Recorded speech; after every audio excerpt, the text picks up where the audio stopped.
Alright, coming to you live from Roanoke, Virginia. This is Goddamn and Weasel. That's a goddamn weasel. There's actually a goddamn ferret, but it's my goddamn ferret. Right now we are exploring the outside of O'Reilly's Auto Parts.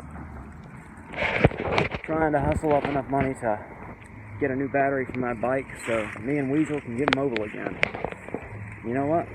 It is not easy hustling up money in Roanoke. You know why? Because there's too many people trying to hustle up money in Roanoke, and nobody wants to give a felon a job. Yes, I'm a felon. Kiss my rump. I'm gonna keep this PG so I ain't gotta edit it for kids.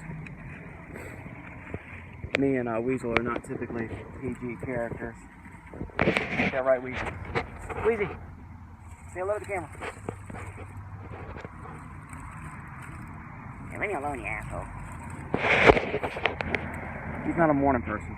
It's not even morning, but for him it is, because they sleep like 16 hours a day. That's my little buddy. We go all the way around through Roanoke. He rides here in this jacket. Go everywhere on that bike.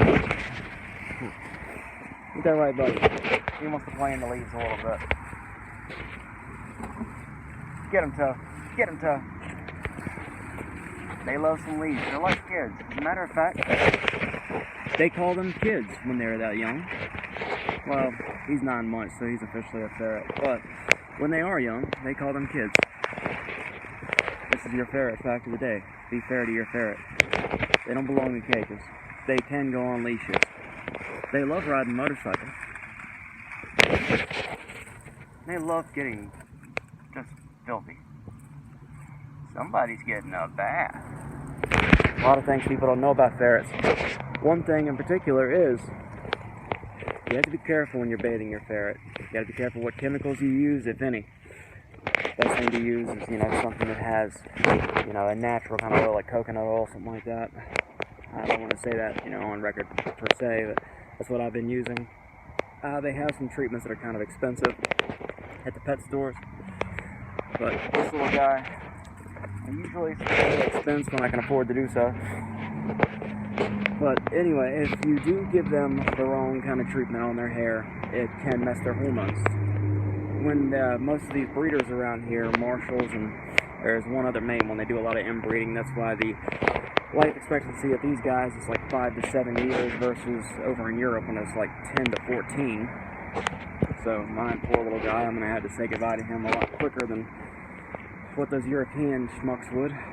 But anyways, one of the things that can affect them is their hormone levels, and their hormone level is affected a lot by their musk. And he just musked all over that carpet there. Probably got to catch y'all for that one. I'm gonna put that on the shoe a little bit. Yep, we just stepped in some ferret dung and some piss. Anyway, back to what I was saying. Yeah, they have a musk that comes out of an anal gland that's usually removed when they are young. And his was removed, but that produces certain hormones. Along with being neutered, that produces a lot of hormones too. You're not supposed to actually do it until they're a year old, which he's not even a year old yet. He was neutered at birth. And it's not recommended, but it does happen. Anyways, giving them baths and getting rid of that oil that's in their musk and on their fur, it can actually affect them. So you got to be really careful about that. And you do notice the difference when you give them a bath and you give them the wrong treatment and you get rid of some of that oil. You'll notice that their sleep level is going to go from like high on sleepy to I'm just straight freaking comatose.